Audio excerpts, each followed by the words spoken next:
Ero kamano nyakora mogi komiero Ramogi TV otieno mar tich ariyo dwe ndalo 23 dwe mar 9 2025 arwakini machiegni weche manyien mago imore tinendene mabende wase koloni gi kuku gi duto chakre ne pinyru nyaka gi sani nyakora mogi kamoro amora maintie bed gadier mar ng'eyo mago mosetimore gwenge mani machiegni kod mago mochwalore kodi king'eyo gigo mamulo oganda e konde duto mapacho ka e weche manyien mago imore odhiambo makawuono mane Ramogi TV nyakora mogi kamoro amora maintie bed thuolo mar ndiko na nambari 360 Facebook Ramogi TV Kenya, mbui mar YouTube Ramogi TV Kenya, X and @Ramogi TV KE ka mi apachi gi thuolo ni to mokwongo nyakora Ramogi wayudo thundu weche.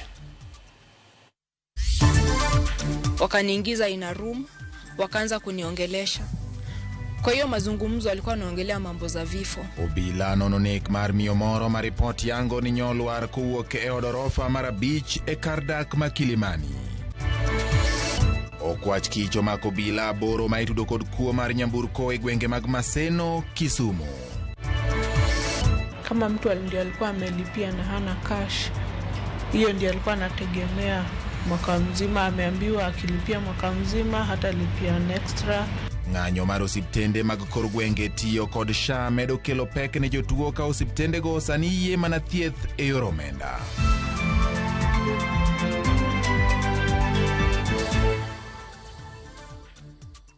Nyakora mogi weche manyien mago imore chakore sani jaloko mari longo ni Elizabeth Otieno nyinga en George Bati machiegni. Obila timo nonro mar fwenyo gino manokelo nek mar miyo moro ma report lero ni nyolwar kowuok e odorofa moro e Kardak ma Kilimani buore Nairobi. Zaituni Karata wachore ni nyodhi tich kaka pile to kata kamano ne okodokot. Kaka ifinya kidilero chenro mag bero fwenyo ni Zaituni Kavaya notumore matek kata nogoyo bindi. Ma Zaituni Kavaya miyo majahigni 54 manowuok kode chieng' tich ang'wen madhi e tije maluoko kaka pile tono koduogo. Faith Kavaya manyare wacho ni nogoyo simbe mar ong'we yamo odhiambo ma tich ang'wenno mafwenyo ni en kanye. Kata kamano simu no nomak kod obila moro e tesendo bila ma Kilimani. Mama alitoka nyumbani akiwa na afya njema, akatuambia ameenda kazi, ilikuwa around 9 am. Ilipofika masaa imeenda usiku, nikapiga simu yake around 3:30, nikapiga simu yake. Kupiga simu yake ilipokelewa na mwanaume. Kupokelewa na mwanaume, mwanaume kaniuliza, "Wewe ni nani?" Nikamwambia mimi ni msichana wa Zaitun, nataka kuongea na Zaitun, mpatie simu yake. Akaniambia ukitaka kuona Zaitun ukuje kwa ofisi za DCI Kilimani kesho. Nikasema siwezi lala kwa nyumba na mamangu hayuko, amefanya nini? Nikakimbia mbio hiyo usiku kwenda Kilimani. Kufika walikuwa wananiambia wakubwa wamefunga ofisi, wameenda, kuja kesho utaona mama yako. Bedonio kangmano ka odichieng' mokwongo nokonyagolemo. Nodoke tesendo bila ma Kilimani e odichieng' mar ariyo. Kanyo emano yude ote ne mingi notho. Kesho asubuhi nikaamka nikarudi kwa Kilimani. I've prepared breakfast for my mom. Huyo askari akatoka nje, akaenda kaongea na mwenzake, wakaniambia fuata ule atakuelezea. Wakaniingiza in a room, wakaanza kuniongelesha. Kwa hiyo mazungumzo alikuwa anaongelea mambo za vifo. Nikawaambia kwa hii dunia inafaa ukiwa mentally prepared, kifo inaweza kuja wakati wowote. Na on top of that nikamwambia hii chai itapoa, acha tupatie mam chai, afanye akikunywa chai. Ndio wakanibreakia news, wakaniambia msichana mamako amefariki. Ma kanyo ma Zaituni netie kendo ka ema wachore ni nofwenye ringre mare. Kaluwore gi ote manyuola mar Kavaya noyudo, wachore ni nolwar kowuok e odorofa mar Beach. The son to the owner of the house did not find his money in one of his pockets, and therefore he called her back. She had left. He called her back and asked her to inquire where is the money. Did she find the money or not? From the testimonies, to say that she denied not to have taken any money. And as a result of that, and when they insisted that they report probably to the police, she tried to escape. Wakati nilienda kuchukua vitu zake kwa ofisi za DCI, nilipata kwa kibeti yake alikuwa na 160 shillings. Alikuwa na dera, slippers na rubbers. Hizo ndo vitu mamangu alikuwa nazo, hakukuwa na kitu kingine yoyote. Alikuwa shatoka kazi, akapigwa simu arudi, kumbe alikuwa anarudi kuko. Duoko mar chenro mar bero manotibne ringre Zaituni ofwenyo ni notho kaluwore gi hinyruok mopogore opogore nindi. Hinyruok manokel kaluwore ni nogoye obindi kata tuomore kamoro matek. Gisani, achije duto 4 michich godo e burano odinne gi eteseno bila ma Kilimani kaka yor chiwo thuolo ne obila timo nonro margi. Ringre Zaituni gisani okane kar kano ringre ma Nairobi Funeral Home mongere ahinya kaka City Mortuary. Efinye Kidi, Ramogi TV, Nairobi. Obila mag okwach kich omako obila moko 8 ma itudo kod kuo mar nyamburko moro mar Toyota Land Cruiser manjano chungi e tesendo obila ma Maseno. Kaka Cynthia Onyango lero, obila go sani odinne gi e tesendo obila ma Central e boma ma Kisumu. Obila go makwan gi romo 8 mawuok e tesendo obila ma Maseno koro bedo wendo sirikal ma gin giwegi ne gisingo konyo chiwo arita bang' makgi ka itudo gi kod kuo mar nyamburko moro mar kido mar Toyota Land Cruiser V8 manamba nen KDL 366N marateng' malipode ande ogoni okwal kuwuok e kar chungo geche mayudore tesendo obila ma Maseno. Kaluwore kod lipod obila, achije go magino obila lilo nyondhi kod obila mag okwach kich mawuok e log tich mar okwach kich mayudore e boma ma Nairobi. Obila wacho ni nyamburko no yande oyudi ka ojwang' e chiro ma Maseno kod obila mawuok e tesendo obila ma Maseno tarik 10 mar dweni kendo ter nyaka e kar chungo geche mar tesendo obila ma Maseno. Bang'e, mtoka no nofwenyore ni oleny ma olal miru kowuok e tesendo obila ma Maseno mayande ochunge kapok otud lal mare kod obila go 8 masani odinnegi. Obila go moyange kaka Police Constable Shaban Omar, Police Constable Stanley Koskei, Police Constable Frederick Lubatsi, Police Constable Harrison Mushiri, Police Constable Charles Mutai, Police Constable Jackson Lugadili, Police Constable Elfa Sigoi, kachiel kod Police Constable Isaac Kipngeno, duto gi sani ogeng'ne gi tesendo obila ma Kisumu Central, ikinde manonro dhi nyime wi yango nonro matut mar mtoka no kod ketho mar kuo mare. Cynthia Onyango, Ramogi TV. Riwruoge ariyo chwalo bura e doho mar dwaro ratiro ne familia maromo 21 manowito nyithindgi e mach manomuoch e sikund primar ma Hillside e Ndarasha higa mokalo. Gidwaro mondo kaw okang' mar chik ne migawo mar somo kod tend sikunno ka bende gidwaro mondo sirikal ochul jonyuol mane owito nyithindgi. Lydia Okeyo nigi ler mar wachni.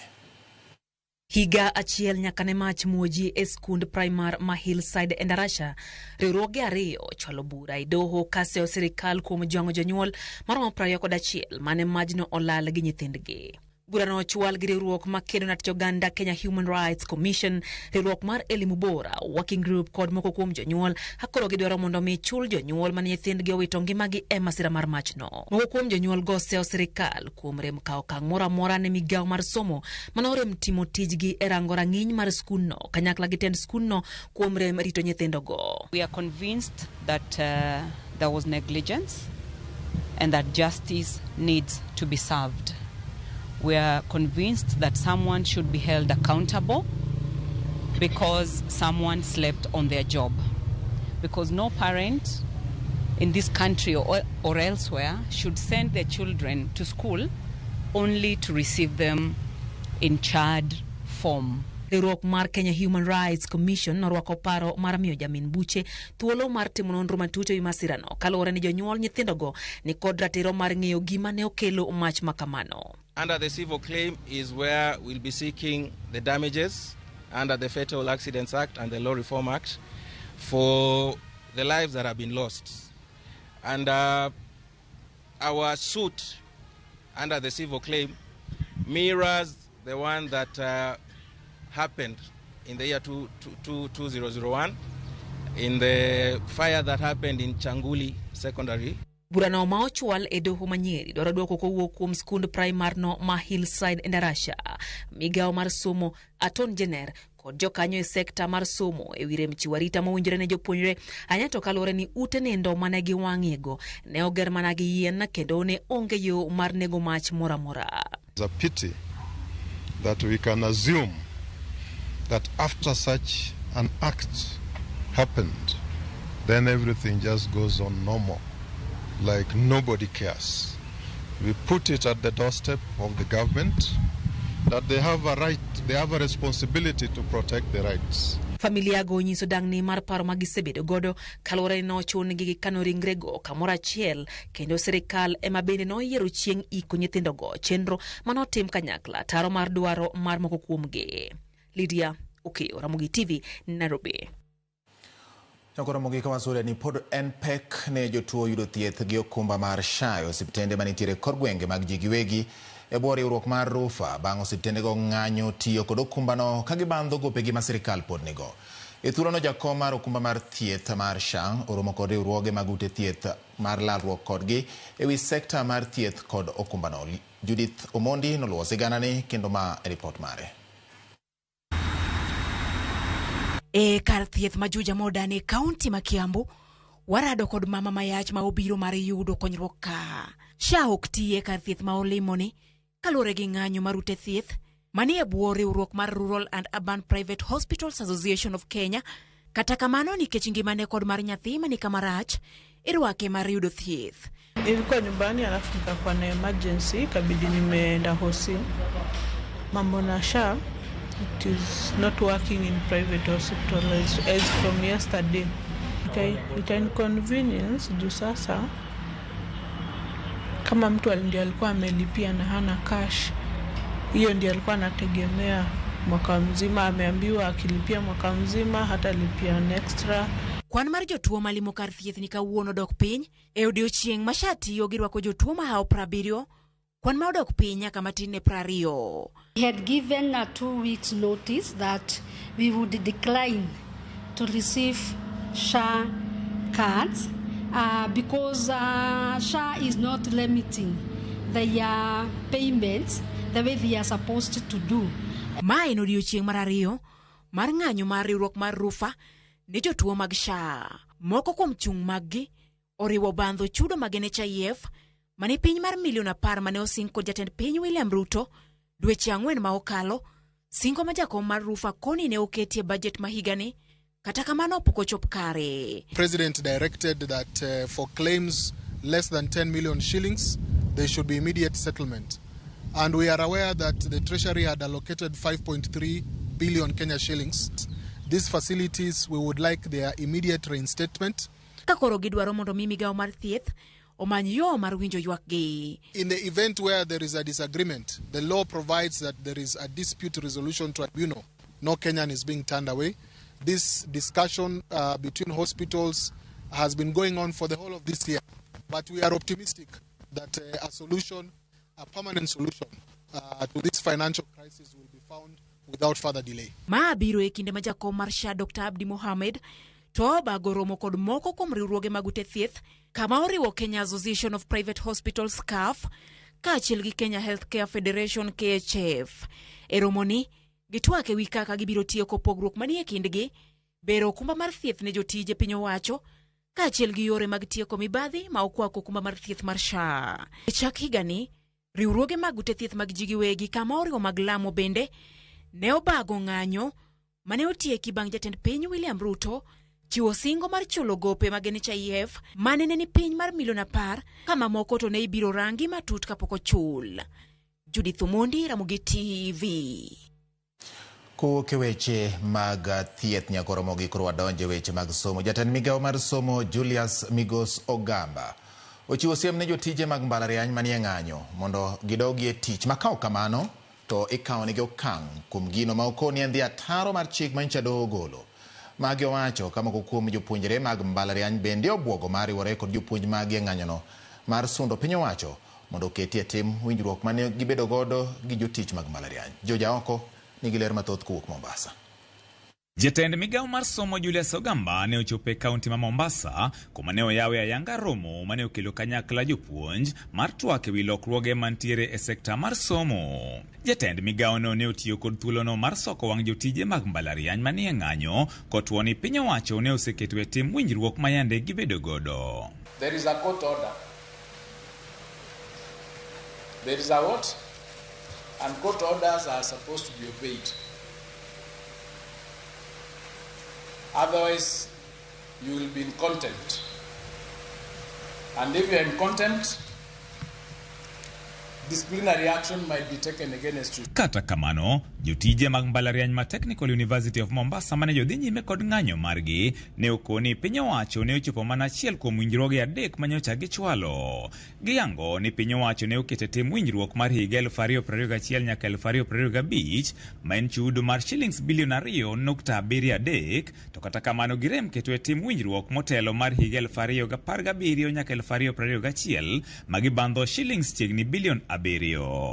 The government has honored its obligations under the collective bargaining agreement by releasing the sum of 2.73 billion to the universities. They are fulfilling 2021-2025, but not fulfilling 2017-2021. Which one came first? So all these three issues were made to be one for the same strike. So by only fulfilling one does not imply that the strike has been fully fulfilled. Even the negotiation of the current CBA was registered for us to make sure that it ends in July this year. So going to court is a waste of time, and the strike is legal. So we are out until we are paid. No payment, no class.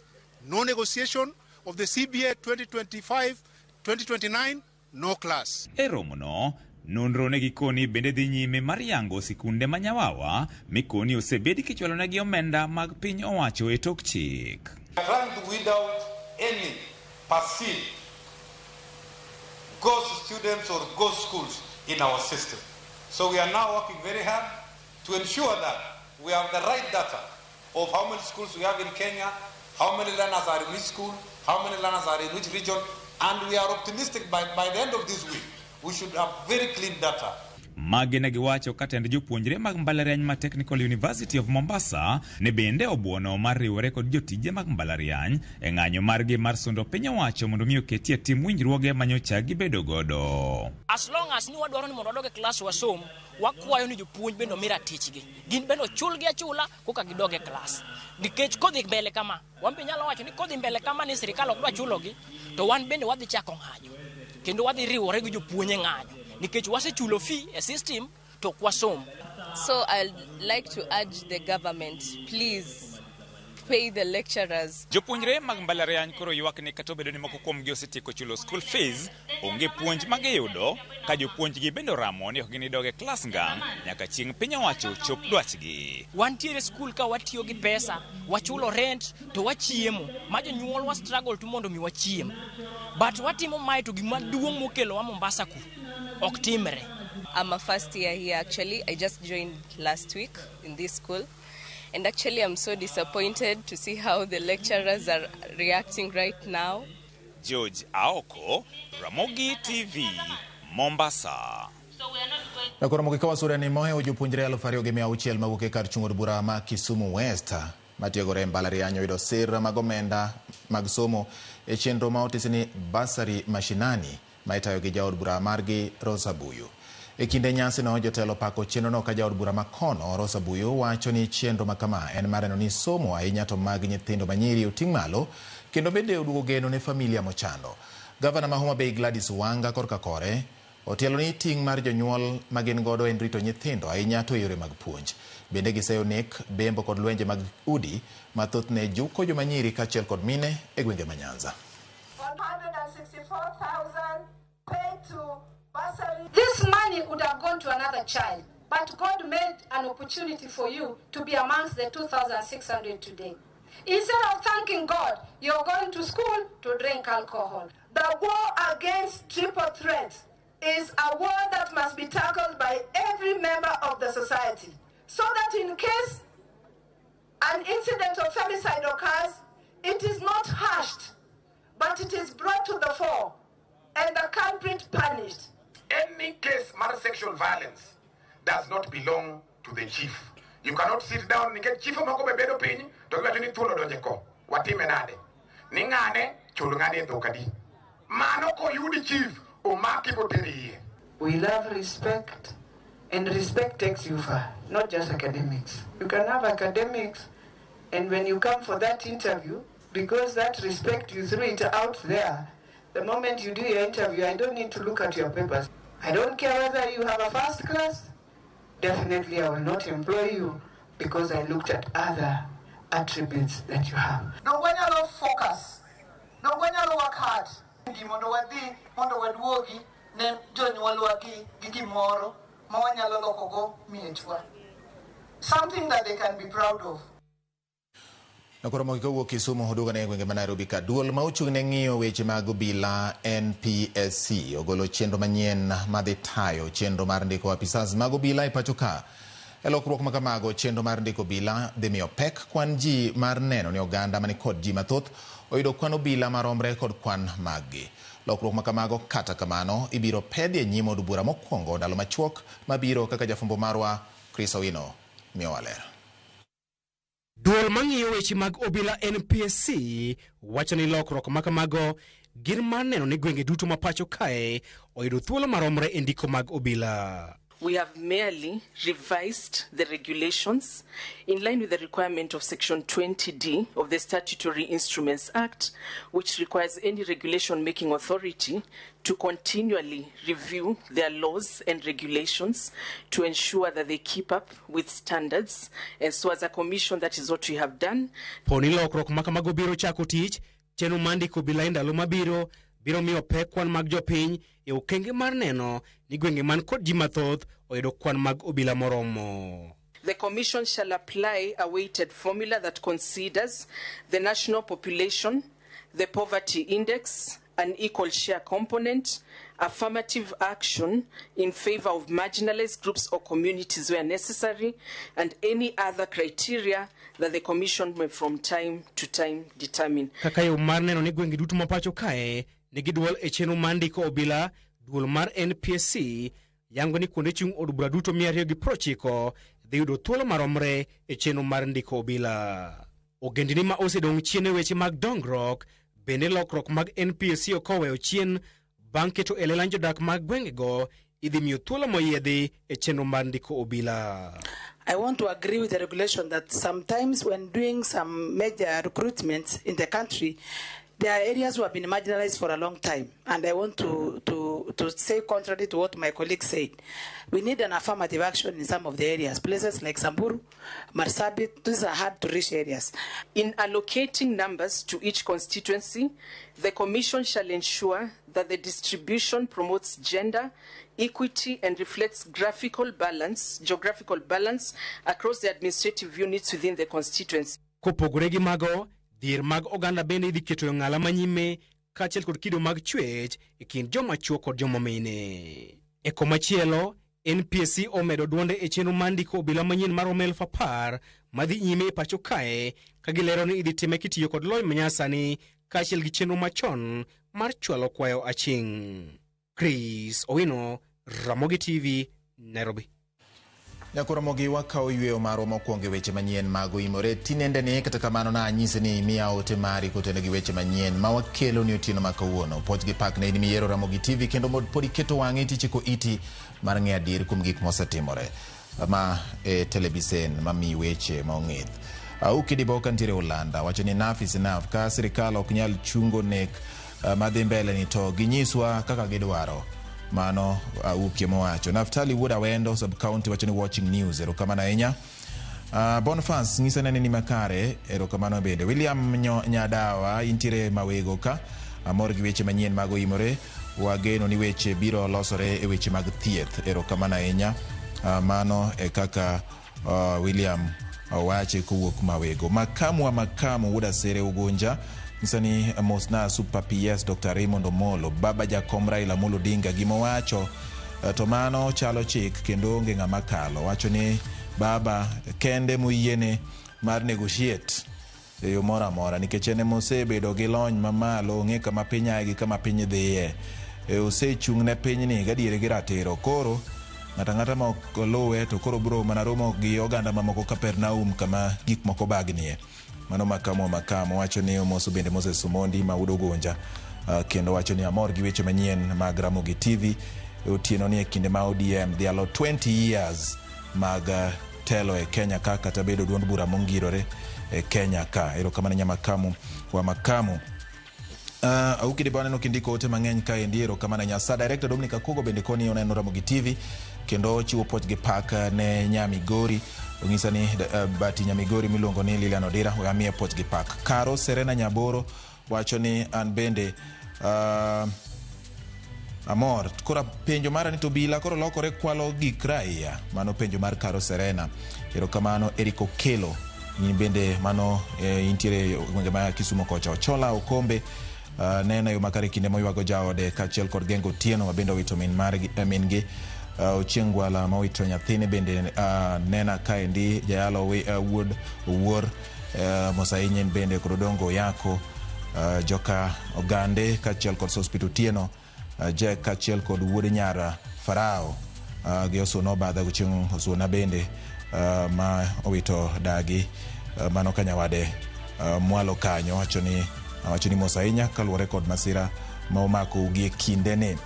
Nyakwara mogi anno ka ote medo moloka kapok adhi yweyo nikech ji medo min pop ka kinda wacho ni I'm watching although soja wuod Katieno nyisa ni bati amora ahinya kuom kete e Ramogi TV kendo Port gi Park ne Ramogi TV kuom siko miyowa weche manyien e yo makare kendo e yo modimbora ahinya. Aneno ka Eric Okelo mano kanyendo CEO luongo ni Homecoming Furnitures Nyamasari ya Kisumu nyisa ni bati weche manyien mag Ramogi TV miyo waler kendo miyo ji ng'eyo kuond ma gik moko timore. Mano wuoyi ma kibedo e gimoloso to iwinjo ka iki bedo duogo mana bedo matin kata ne iki oseniang. Gi kinde ni yiena mondo mi akawa ne yweyo mana wiye ka bende jomoko dwa ni Ruto ochul lecturers ochieng riako jako kisegeni ntiere kaendi. We mondo adhi yweyo Nyakwara mogi weche pod thoth ka kikidhi mabor. Ma en Ramogi TV weche manyien mago imore.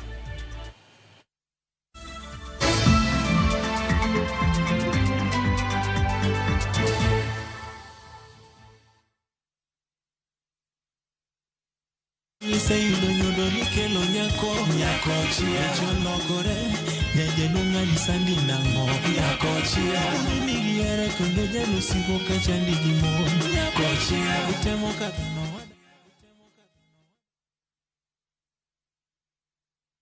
Saa zingine mambo kupata bila plan. Gas ndio imeisha, landlord akuache upumue, mtoto ni mgonjwa na bado ni mid-month. Usijibox kwa noma. Piga *531# and sort your emergencies with my Mobi Civil Servant Loan. Iwe usiku au mchana. Kama wewe ni civil servant, sasa uko sorted. Dial *531# and get up to 20,000 shillings and pay from your next payslip. No paperwork, no guarantors, no drama. Ni wewe tu na simu yako. Register now and see your limit in seconds. Built for Kenyan civil servants. My Mobi. Iko sorted.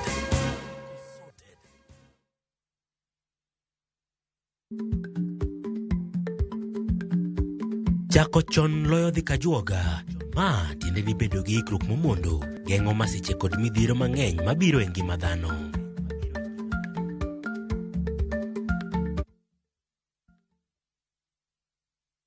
Introducing Wigo, your trusted ride. The ride with the most reliable, verified, efficient and transparent drivers. With fabulous cashback incentives for passengers, each trip on Wigo feels like an upgrade. Download Wigo from Play Store or App Store or SMS Wigo to 20425 and ride with confidence. Wigo, let's go.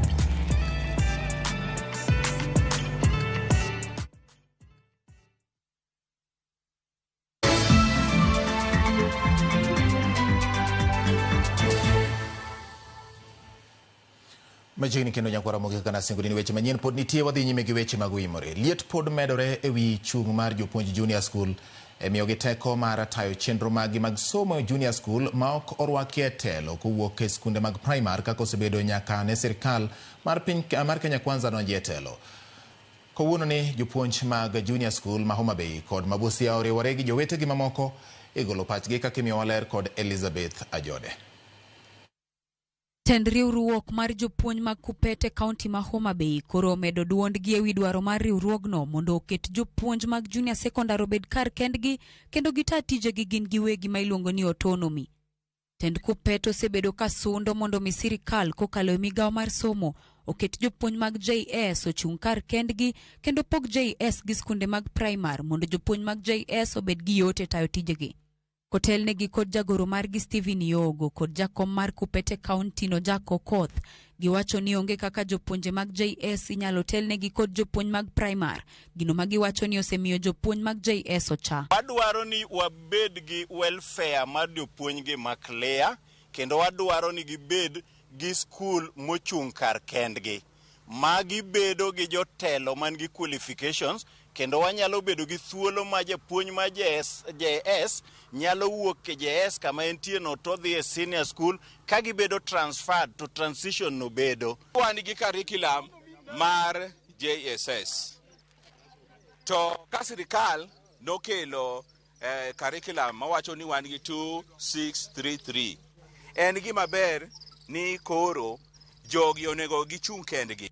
E twak mar giebo mama Homa Bay, jotend Kupete County no okoni jopuonj mag JS ni kod rang'iny mar somo mamalo, kendo koro nyaka sani sirikal ne ni gichung' kar kendgi, kendo giwegi gita tijegi maok ni telonegi kod jopuonje skunde mag primar kaka osebedo kadhi nyime. To call upon the government, the Ministry of Education, the employer, Teacher Service Commission to hasten to provide a clear progression pathway, to provide as better scheme of service to the teachers. We are teachers who are post-primary school teachers. Depending on the environment that we are in, we ask that our employment, our career be recognized, our work be recognized. Paroni bende ojiw kod jotelo mamoko mag Kupete County ma Busia kotelnegi kod jagoro margi Mofat Okisai makwedo sirikal mamalo kuom dwaro wito oko chikego mane ochwal kod aput matayo tije ma higa 2020 mong'ere kaka Fatuma Chege Task Force mane ojiwo pogo somb junior school kod secondary. Presidential Working Party on Education Reforms came and nearly rubbished the recommendations of the Odhiambo Task Force of 2012 and the Fatuma Chege Task Force. JSS teachers are dissatisfied, they are disgruntled, they are not comfortable in the working environment where their services have been domiciled. Jopuonj go omedo ni somb junior school osebedo kod ng'ikruok ka bende ok migi thuolo mar chiwo puonj makare botend skunde primar. Asking the government to ensure the junior secondary school is established on its own. The government should be providing quality education. As we are speaking, the grade 9 are about to do their national examination. A student is going to the national examination without seeing even a conical flask, even a microscope. The government should establish JSS as an autonomous institution. Elizabeth Ajode, Ramogi TV. Tend County ma Migori jiwo kenge mar kedo kod kuo mag yedhe osiptende kaachiel kod neno ni yedhe ok orumo osiptende ka gitiyo kod lony manyasani to kod timo limbe e ute mag thieth e kinde ka kinde. Jafwambo marwa e kaunti ma Migori Joe Juma nigi ler mathoth. Moko kuom jotije migawo mathoth e kaunti ma Migori kinde moko ayande ne osekete nyong'ong' kawo tonde kod kuo mag yedhe e osiptende. Kuo mag yedhe yande ne osetudi kod jotich ma yande chunygi ne ol kod tich nikech ne pok ochorgi malo e ngas mar tich chudo matin kaachiel kod midhieche mamoko. We've kept our staff on toes. We are moving around, supervising them and just talking to them to change their behavior. We promoted and redesignated all our staff that needed redesignation. If there was theft those days, it was because of maybe those kind of issues. But right now, we have a staff that is really motivated. Kendo wan gi gimiluongo ni bin cards mo balance go yath masama yath owuok e sto kodhi dispensing to wakisha ni yadhni otigo malong'o. Kata kamano lipot mogol kod migawo mathieth e kaunti ma Migori yango ni kuo mag yedhe sani odok piny nikech okenge moseketi marang kaka yedhe koro tiyo ma oting'o tiyo kod lony manyasani. In terms of accountability, we are also confident. So far, the office of the MOH, we've not received any case pertaining drug theft. Right now we are also monitoring our stocks using the e-system that is Taifa Care. Apisa maduong' e migawo mathieth e kaunti ma Migori Mabel Chanzu manolimo ute thieth e sub-kaunti ma Uriri marango kaka yedhe tiyo wach ni okenge magiseketo osekonyogi e tieko kuo mag yedhe kaachiel kod ni yedhe koro korumo e osiptende kinde duto. State of our drugs is good. We every year, every now and then, the sub-county pharmacist moves round to just look at their stocks. If there is anything fishy, they notify our department, and then we follow up. Chanzo wacho ni yedhe ma ochuno ma idendo kaka essential drugs osebedo ka yudo osiptende kabende koro kwedo weche mosebedo ka likore ni mokum utego mag thieth e sab-kod ma Uriri koro yedhe koro onge. Yath mantiere ka timiyowa gi sechego, but ka onge tikoni seche moko nyalo dhi ng'iewo oko. Nage ulcers koro noora mondo adhi ang'iew yath moro ni yath mane onge ka Cipro ne onge ka by then nadhi mang'iewo oko, kasto yath machielo be nondikna.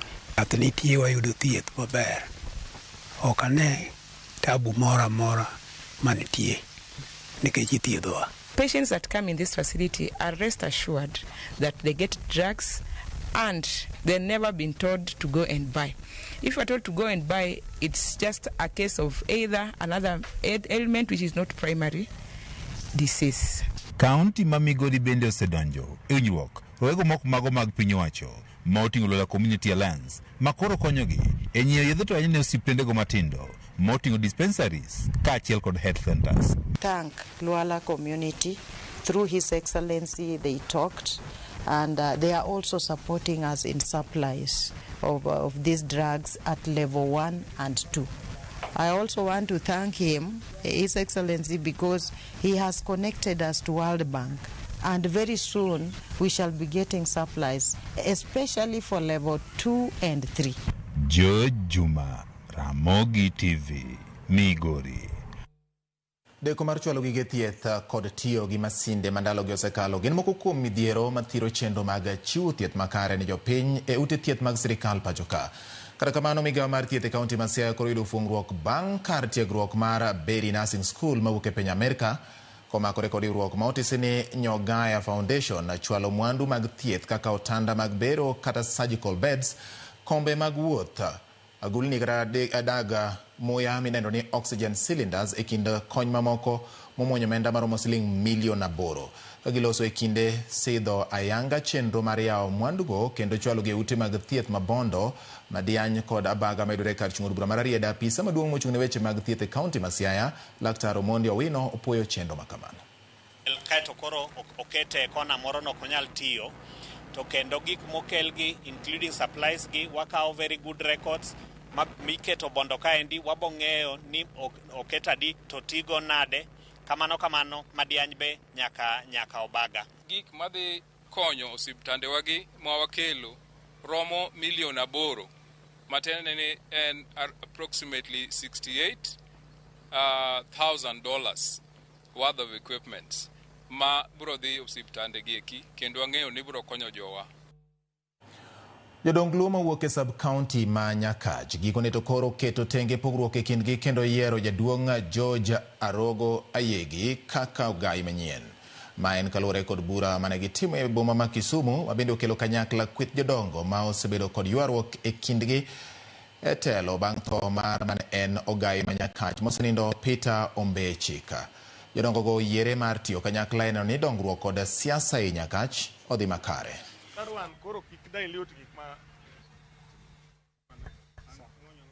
Onge kiewo moro ma wan waketo kata ma jodong Nyakach oketo. Wawuoye ton achiel ni tarik 26 warwako jaduong' kendo warwako ker marwa mar Luo gi tim ne te mar national gi mag counties te. Wakwayo jo Nyakach duto mondo chop chieng' yiero ochieng' rieko mondo wabed kaka jo Nyakach. Onge pogruok e kindwa, wasewinjore mwachamo kiapo kaka jo Nyakach ni wadhi tiyo kanyakla, wadhi tiyo wang' achiel. Achiel e teko. Omiyo wariwore kawuono mondo walos gini wabed gimoro achiel mondo wayud teko. Kwaseyudo teko, wabiro yudo kaka wanyalo develop yore duto mag Nyakach. Wabiro yudo kaka wanyalo wuoyo gi dwol achiel mondo weche duto ma oko osedhi kare Nyakach mondo bedi, especially jowa duto mabiro donjo e weche mag election. Nyakwa Ramogi koro wadonje kar chuny jaluo. Ramogi FM odhialo higni 22 nyaka ne chake kendo dhi e yamo. Ka nyakalondo mar Ramogi en nyakalondo machwalo weche kod dhok mar dholuo mar chiwo puonj kod mor ne oganda. Kuom thuolo malach, Ramogi FM osetudo oganda kendo chiwo thuolo mag dongruok mag oganda, chiwo puonj mag pur kod pith, ohala, lupo e kind puonj mamoko, ka ging'ado rieko bende yore mag yuto kendo jiwo telo makare. Walter Nyambaga miyowa mathoth ewi sigana mar dhialo higni 22 mar Ramogi FM. Higa mar 2002 nyakalondo mar Ramogi FM ne othinyore kendo chopo yamo. E telo mokwongo kod dhok ma pacho ka, dholuo, ahero dhowa. Radio mane osiedhi e bwo kambi mar Royal Media Services, nyakalondo mane geto chiwo ne oganda luo duol, kendo tudo gi kanyayo kido kod tim, kendo kaka duol ne luochore muomo gode kod aore machopie nembe, kapore gwenge, kendo chopo nyaka alwora mar Nam Lolwe, winjo ne orwake gi mor matambe gi none alwora mar Nyanza, to kod oko mare. Ahero dhowa mikelo kod James Rabala Kwasi. Osebedo ka puonjowa weche mang'eny kendo miyo wang'eyo nyithindo matindo puonjore ng'eyo dhowa kaka jomaluo. Kendo paro mano biro ni mondo Radio Ramogi obedi wamor saidi. Nitiere magijiwogo oganda korka pur, korka weche mag saga. Ramogi Radio golo weche maklia, news ogolo maber kaka otimore. Kuom thuolo malach Ramogi osebedo kod chenro bura man kod kit puonj thagalany moting'o kogwen, wang'o nyango, donze, mos gi tich, ang'ich welo to kod oigla, undhwe, apaka mag dak, e gala moro mar chike, Ramogi Top 10, to kod mango mapako Nyasaye e kind mamoko. Mise ma waseguro motegno ne weche mag puonjo oganda luo kendo loko ngima oganda luo e weche mopogore opogore, siasa mar piny, weche mag pith gi pur, weche mag alwora marwa, mwandu mag nam, weche mag somo. Nikech jaluo en ng'ama nong'e gi weche mag somo, to en achiel kuom gik ma osebedo kwa jiwo kinde ka kinde kokalo kuom welo ma bende wagwelo ka, thuolo bende mag tije ma bende wakawo patik marwa mar lando ne oganda luo ni nitie ber moro moneno ka. Bende kokalo kuom chenro magolo dok e it japiny, chiwo thuolo mar keto jotelo ewi kogi weche mag telo. Ramogi FM ok osedok chien kata matin mar rieyo telo makelo lokruok ne oganda. Ramogi is owned by the people of the region, the people who speak Dhulu. And from day one, we endeavored to embed ourselves in their lives, in that educating, entertaining, supporting community through CSR initiatives, little medical camps, church storms, a real connection with the audiences. Jotelo kaka Director maduong' Fred Afune okoni okenge mosego tenore kod kit sir to kod tich matek mosebedo kuom jotich mag Ramogi FM. There was a group that the founders group, what I'd like to call the founders group, the late Ben Oluoch Okello, Agao Patrobas, and many other legends who are there. And then infusing it with younger talent at that time, the Charles Odhiambos of this world, the Kasukus of this world, VOJ, Wakina Ruth, and now growing into the community. One thing is the attachment. I've always told people that if you're running a community station, you must understand that community. Julendo bende osedo thuolo mar lenyo wang' jowinjo e kinde rombe maggi ka jawinjo bende yudo thuolo mar keto duol e picha mag jolendo maggi geno. Ng'eni radio sama giwinjo ni udhi piny kacha to en radio jok niu mokwongo ni ji biro mang'eny mar neno ng'ane gi ng'ane ni gichalo nade. Mago gik mantiere. Koro paro ma ji nigo kuom joma tiyo radio samoro pogore gima jo radio gin. Dhano dwa neno min jaki, dhano moko dwa neno Ruth Nyajimo, jomoko dwa neno VOJ, gima miyo seche moko giwinjo duol kaluwore kod FM, giwinjo duol mit to ng'at ma winjo duol to kitim nade ogine. Wuodhno bende ma nyakalondo ne onyuolo e otong wang' jowi mar Ramogi TV. Some of these guys have ended up as legislators at the local levels, at the national levels, and we are very proud to have done that. It's the work ethic, it's the passion of the team, it's the commitment, and we intend to keep it that way. Ramogi FM has actually given birth to Ramogi TV, which is undisputed leader ma en mana chakruok mare, en chapter machielo mabende wabiro chako kodi kaka jawinjo. Koro nakwaya jawinjo mekwa ni kaka ne wachake no, wameduru mana wuotho kidam. Karamogi sani dhialo higni 22 en mana singo mar medo bero chenro kod medo ni onyong jawinjo. Kamano bende telo mane nitie mantie nyaka sani bende ng'iyo ni to be itimo research koso in ng'ama chief to dhi wuoyo to duogo. Jaluo sani puro bando machamo keyo ni machop keyo machielo. Mano en okang' duong' ahinya mwasegoyo e kedo kod kech, dhier kaachiel kod tuoche. Ramogi bende en nyakalondo man kod thuolo mar tang'o chenro duto kokalo e lony manyasani. The Luo speaking community throughout the world, because you can stream it, you can stream the radio station, and Ramogi TV is the number 3 station in the country. Wantiere gi gigo ma ochuno ni nyaka koro wang'i matut. Mokwongo nyaka wang'i wach mar lokruok mar futo mar yamo e kor lwasi ma dho ngere luongo ni climate change.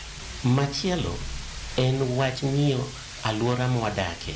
Samoro ka transmission olal, anyalo bedo na wuoyo mana ka kende maonge ng'ama winja, but ni ng'ato ka opatik mare moka chule ni nyaka winj ko gwen gi Ramogi FM mangima. Ok mana ero kamano kende. An bende an jawinjo. Walter Nyambaga, Ramogi TV. Ramogi winjo higni 22 mar Ramogi FM gi singo ma podi medo chwal gi telo mar Ramogi FM ne jogo machiko itgi kendo winjo chendo kochakoro kinyi nyaka otieno. Wawuok e mano kendo koro wadhi e chendo mabiro ni tich ariyo ka tich ariyo e chendo mar ng'e gwenge wa odiochieng' ma kawuono. Nyaka Ramogi kiwinjo nying mar Amerika to iparo ni Amerika en mana piny manotelie kinde mokalo gi wuod Kenya, wuod Luo Barack Obama. Kata kamano nitiere Amerika moro bende Homa Bay. Ok ang'e ni in iwuon isepenjori ni to nying mar Amerika ma Homa Bay nochakore nade? Jopiny to wachi ang'o? Mano e chendo mar ng'e gwenge ma wan godo kawuono ka imiwa kod Millicent Odhiambo.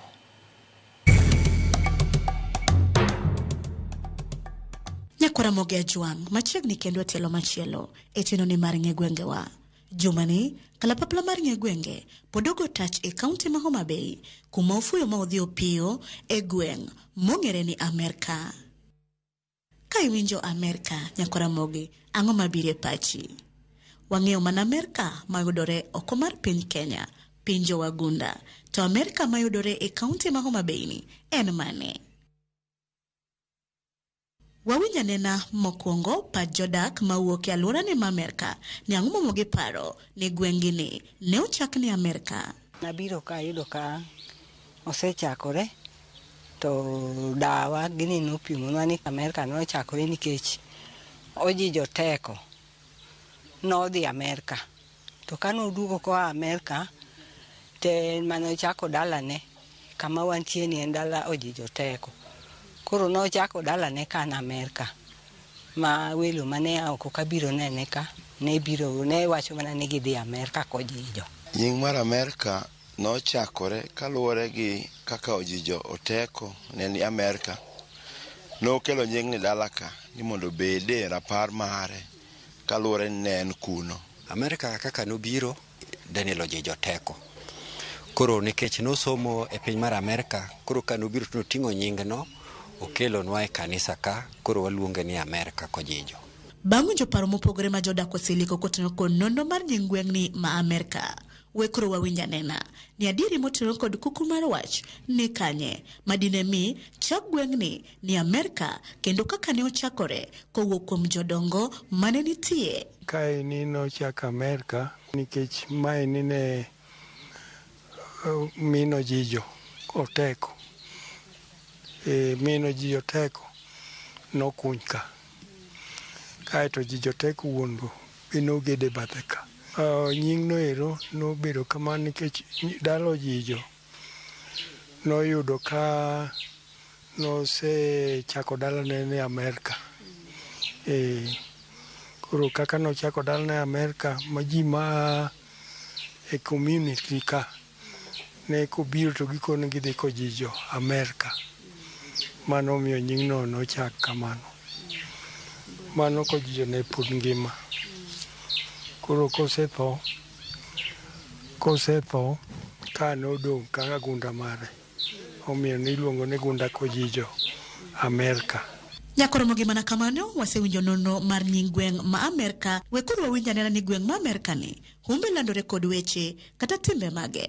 Kanisa ni emomiyo humbe Amerka olandore ahinya, nikech kanisa mane ochak Amerka ni emomiyo koro kata ng'ato dwa kamoro kabiro ka to nying Amerka konyise ni kikamidhiye no chiegni gi kanisa Amerka, to koro nying kanisa Amerka ne emobiro go. Amerka umbe landore nikech obedo associated go Jijo. Koro kidwa paro Jijo tichak ineno go Amerka kaka nochaki Amerka. Mano ema miyo jopiny koro ng'eyo na diera Jijo Teko ne ni Amerka. Kendo being ni ene kanisa nikech yudo ka kanisa te mag adwen ma kawuono wan go dala ka ng'eny gi owuok kuom Amerka. Koro mae momiyo nying Amerka pod umbe lach. Umma mar Amerka obiro nikech nyinge no kende. Wasewuotho East Africa Division mane adwen ka onge kanisa miluongo na Amerka. Umbe selandore nikech ne en freedom fighter ma very powerful.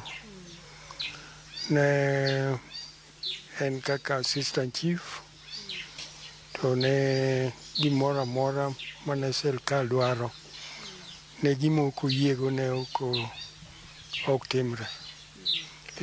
To gin dongruoge mage ma gweng' ma Amerka osekelo e ngima jodak malworani nyaka ne ochakre. Wasegombo ni mondo wabed gi dongruok kata mane dala Kojijo ka, e dala mar Amerka kanisa ka nitiere kama ne Ojijo chiwelo, kama ne jaod Ojijo chiwelo ni mondo wakete dongruok. To pod wapanga kaka joka Oteko kata kaka jo kanisa Amerka mondo mi waket dongruok ka, to dongruok ni pok ochoponwa kaka wagombo. Gi nyaka sani dongruok mosebedo karwa ka to onge, kendo mane ma da bedo koyona maduong' nikech nyingo Jijo Teko makoro kawuono dong' manyalo parego en ni nitie skunde ariyo, wan gi Polytechnic Jijo Teko kod Jijo Teko Secondary. Koro nying no e gima nyalo kwano maduong'. Dongruoge mwaseyudo ei Amerka ka chutho to waseyudo kuoyo lori achiel manokel ni losogo museum mar Ojijo Teko. Nyaka sani kuoyo ni nodhi molal. Mane dongruok mane winjo kende ni nosebiro e gweng' mar Ojijo Teko. Biro mar Amerka dongruok mosebede en kanisa ne ochakore 1975. Ojijo ne jahera, koro ji manodak around nobedo gi ngima mar bedo gi hera, omiyo wach mar somo nochakore. Masomo osebedo achiel kuom dongruok manobedo ka. Gima osedok chien ahinya ni thurwa ni nowe chien. Koro gima maber mosetim manyalo nyiso ni dongruok nitie onge, apart from jogo manosomo gi gik magisetimo e gweng' ka eminyalo neno ni mano jogo endelea. To kodhi korka weche mag skul bende wawacho ni joane somo to gisomo oko. Koro skul mantie ochak mochiegni no Jijo Teko mamago ochak achien ahinya nikech dongruok ne tin, ne dhi mos. Koro somo no achiel kuom dongruok mwaseneno mo Jijo Teko nokelo. Kata obedo ni jodak ma Amerka kwano dongruoge achiel ariyo adek, rem kod kwayo mage ma pod gin go magigombo ni okel e alworani ma Amerka mondo gweng'ni ma Amerka odongre ometni ochal kod gwenge mamoko. Wagombo ni kata skul obede ka kama noike Ojijo Teko, to gi kama noike jaode maduong' ma bende niluongo ni Mama Wilkista. Kanyo no miwa ilo mano ningo be ni watime dongruok ma wagombo ni ka wanyalo yudo yo to waket dongruok moro kanyo ma waparo godo Jijo Teko.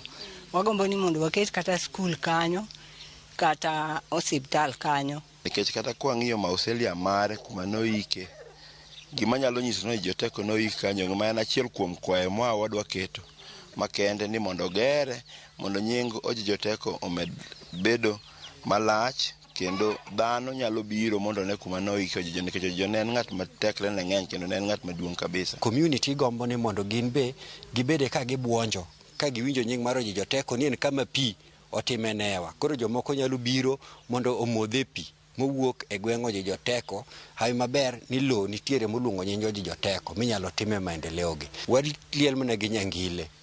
Pok wayudo gimiluongo ni sitima.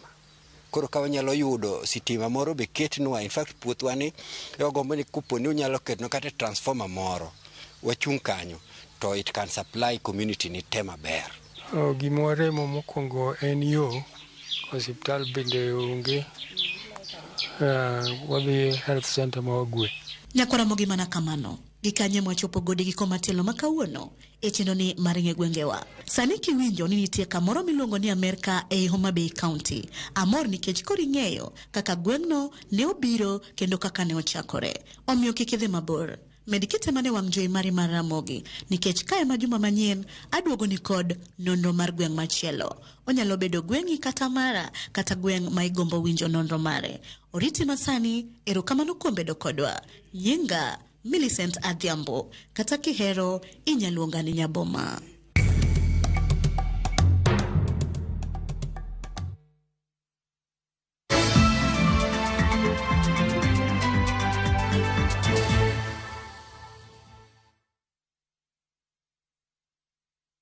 The world slows down, and in the quiet, we find each other again.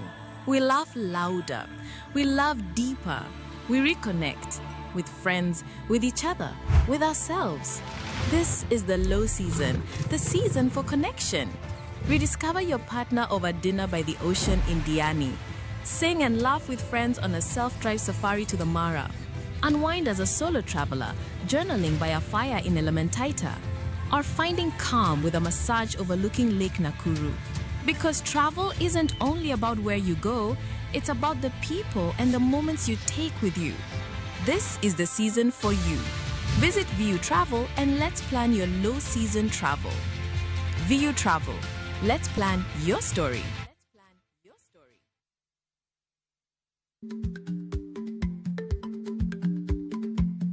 Jarikni jamwod nyoyo gi goyo. Matiende ni dhi matek maok inono maber samoro nyalo miyo ng'ato midhiero.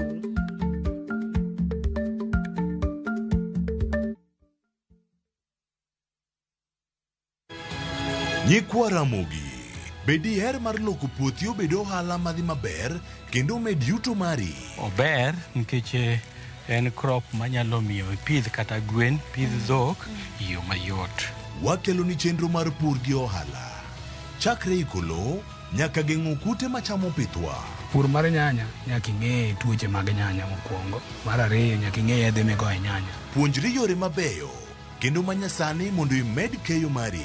Mondo iyud yuto maber en ni niang' nyaka ido maber miol ne pi timne irrigation. Kaka chiro medo lokre, wanyisi gigo mausre kendo nigi nengo kaka kinde loko. Koro rabonda nuka pure kota eka nika pure maber balose tayute molok kana yudo oduma e puodho mar kota neka. Tudri koda ana lori nyaka Black tich adek sa achiel dakika 45 to mana e Ramogi TV.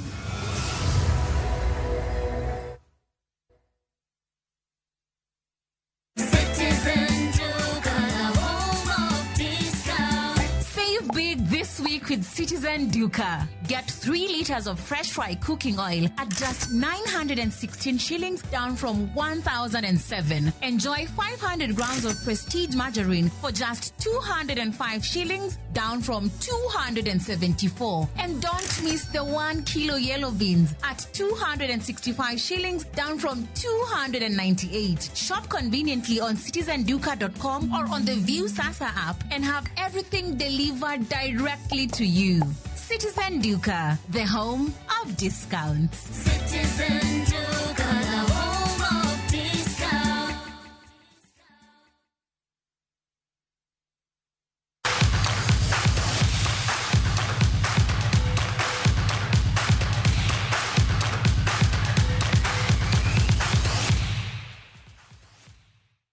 Machiegni Nyakoromogi wadonje weche mag tuke bang' yudo nyinga Amerika kaka jogweng' ma Homa Bay wache kaka nochakore nono ugwole maber ahinya jopiny gi mapachgi en wi gweng' ma Amerika ka komiwa kod Millicent Adhiambo. Wadhi nyime wadonjo weche mag tuke.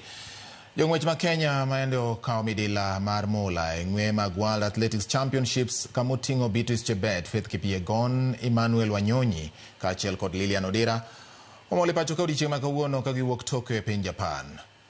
Lilian Odera ma en obila mar jela onyiso mor mare tok kawo mula e ng'we mag mita 800 kosingo pod biro medo tiyo matek kendo manyo mula e ng'we mamoko mabiro higa manyien. Kamachielo Beatrice Chebet kaachiel kod Faith Kipyegon olero ni yweyo biro bedo matin ka gigeto kata giketo wang'gi e ng'we mag dwe manyien e piny mar Amerika. Jong'wech go ne orwak e alap ma Jomo Kenyatta International Airport rweko manotelie gi jagoro mongirore migawo mar tuke Elijah Mwangi, gavana ma Migori Ochila Yako e kindi joselo mamoko.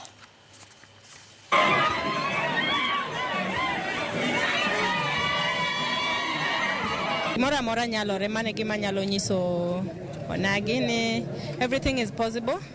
It's all about mazoezi, consistency, discipline and believing in yourself. And gima daher nyiso gini, let's come out in big numbers now that I think they have seen gineno ka bring back the medal back home and to anyar luo koro kata gin be ginyalo gimora mora nyalore. We're also aware that Kenya submitted their bid to host the World Championship the year 2029 and the year 2031. And we are certain, we are hopeful, we are praying that we will get the opportunity because as you have seen from this championship, we were able to do it. Nyasaye oseloko dhoch, Lilian osetelo e wachni, wan wajiw nyithindwa. Lilian in bende kiyudo kinde, imanye nyithindo moko adek kata e skunde moko ijiwgi ni gini nyalore.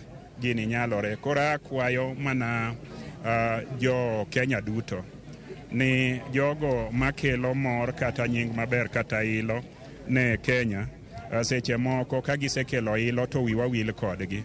Wateme paro nyithindwa, an kaka gavana ma Migori, Lilian abiro paro to gi jonyuolne e yo mwanyalo kaka sirikal ma Migori. Puoch gi pak ne Lilian Odera, puoch gi pak ne jong'wech duto ma jokelo ne Kenya midila mar mula. Midila beri ok yot yudo, koro puoch gi pak ne gin ahinya to Lilian Odera mano nyar constituency, nyar Suna West, nyar Ndonyo, nyar Watsweta tu kuom kelo mula home kowuok Tokyo kocha Japan. Nyakora mogi wadhi nyime. Club mar Police FC dhi nyime gi timo ikruok ne tielo mar ariyo mag manyo tiko mar CAF Champions League e kindgi kod club mar Mogadishu City Club. Police FC noloyo Mogadishu City Club kata City FC gonde 3-1 e tielo mokwongo manobagi alap ma Nyayo National Stadium ka loch e tielo mar ariyo kata mudhi mora mora biro chwalo Police FC e round mar ariyo. Kawuono ka giloso kod jofwambo e kinde mane gitimo rako margi, kocha mar Police FC Etin Ndayi Ragije olero ni gin gigeno kaka club mar goyo kang' machielo e tuke mag CAF Champions League. Tielo mar ariyo ibiro bagi alap ma Nyayo National Stadium chieng' Jumapili. Na si timu rahisi kwa sababu ndo mkwe mabingwa kwa nchi yenu, inamaanisha kuna kitu mnafanya. Walikuja hapa walicheza na sisi, first half ilikuwa tight mpaka second half walipopata pia bao yao mpira kaenda 1-1. So ni timu, huwezi sema ni timu rahisi. Unajua watu wengi walikuwa wamesema mjira ya Mogadishu kadhani timu ndogo. Nyote mliona ni timu inaleta any surprise anytime. So lazima tukue tu focused enough kujua ni timu inaweza tu hurt anytime na kila mtu ako ready. Ni kwa tumewaona katika hii Sekafa tuliparticipate na sisi. Isingekuwa hivyo nadhani ingekuwa ni surprise kubwa.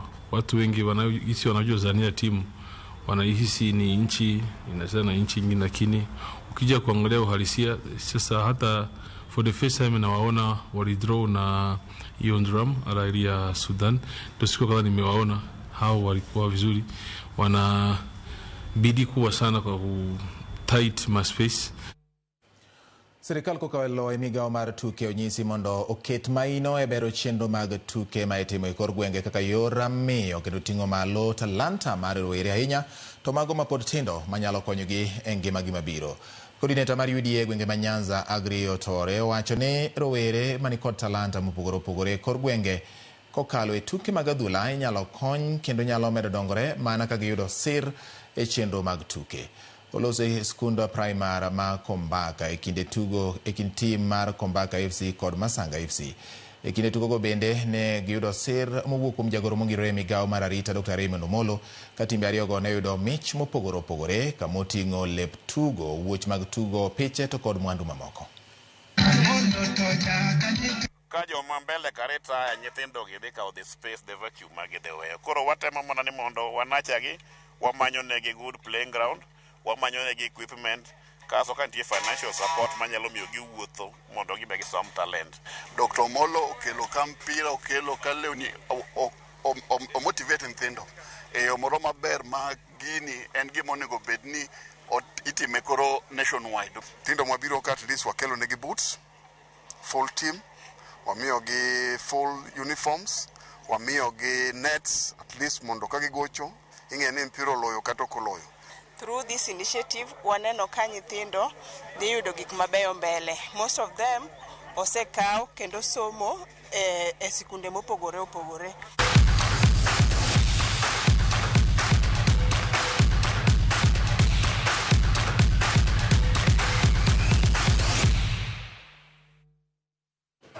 Yakoro mogi watieko weche manyien mago imore gi sani. Kata kamano nikech na luomo mondo ayude ote magu. But yaneni makara inya kendo malere weche manyien an Felix Ochare kantiere Kanga. Erokamano ur Kanga. Biuru Siaya bende gwenge ng'eny ka indigi nyinge mopogore opogore. Millicent Adhiambo biro Siaya. Otek matin Brighton Yongo kawuok kar Osenga wacho ni obila kare timore nade. Gine magilal kendo gileny gi nyamburko kowuok e tesendgi giwegi Awuoro. Erokamano nya atonyisa ni Ramogi FM obedo gi ng'ikruok Migori gwenge mag Mapera kocha. Erokamano kinyisa ni luongi ni ng'a. Okay, ato bo wuoyo kanyo. Wino Janabi kantiere Yani Masai en bende onyisa ni en kodaka kendo mora ahinya gi weche manyien. Nyakwara Mogi wadhi nyime neno ka makamu bende nitiere koda Okoni Bati. Anamora ahinya ka weche manyien omiyo koro wang'eyo gik matimore Ramogi FM higni 22 poch gi Park. Kendo ng'isa ni Bati wan gima ng'eyo ni Raila Amolo Odinga kusema na kutenda ene mako wacho ni left kendo wacho ni ene mapiny winje kendo wacho ni afuane Dr. Raymond Omolo Super PS odhiambo makawuono kung'isa ni mar Nyasaye med miye chir gi kinda ndalo duto te mar ngima ne. Erokamano ahinya. Kasto benano ka okelo maro homecoming furniture Kisumu City Nyamasaria bende neno wang'isa ni Bati weche mit kendo miyo wabedo ga adieri kaka koro obila ma omaki go mondo timatima nonro koponi yudo gi wach mora mora to giduok penjo wacho ni abede sofa na ka man maloso kenda kendo yom nyowuoyo joma moko bende nyalo confirm. Okay. Erokamano ahinya. Wino Janabi kantiere Yani Masai Ochieng Omwa wacho ni weche thoth Bati kendo sirikal nyaka koro keto kenge makare mareno ni arito bedo makare anya to deal gi weche mag obila. Peter Jwang Orono bende nitiere kanyo kachiel kod Senior Odhoch Soja en dakika kalaboro bang' saa 4 mar otieno. Atiek weche manyien mag imore gi kanyo kech nyisa ni thuolo koro orumo kabisa. Nitiere director mara iluongo ni Belinda Phillips nyisa no kinyi bor gi ng'ama nyako oringo dog home. Jaloko mara osebedo Elizabeth Otieno nyar goto Simbo Ogonja ka bende jaduong' Awange bende nitiere wenge ma Ugenya bende mora ahinya gi weche manyien. Kopogore gi mano bende jago picha mari iluongo ni Ben omiya wuok kanyilni kata mbenda pako kendo koro jenno ka wang'a ler to mana nikech Ben meneno ni director mara Bob Wafula, sound master Charles Asuza kachiel kod jalony bende gin kacha gitabitha e kiru mar ariyo mano Marion. Nyakwara Mogi weche thoth sai matin kade okamano to da nyiso nikech dala wuora nigi udi mang'eny wadhi adolra achiel kuomgi mondo ayue. Nyinge en George Bati oriti masani.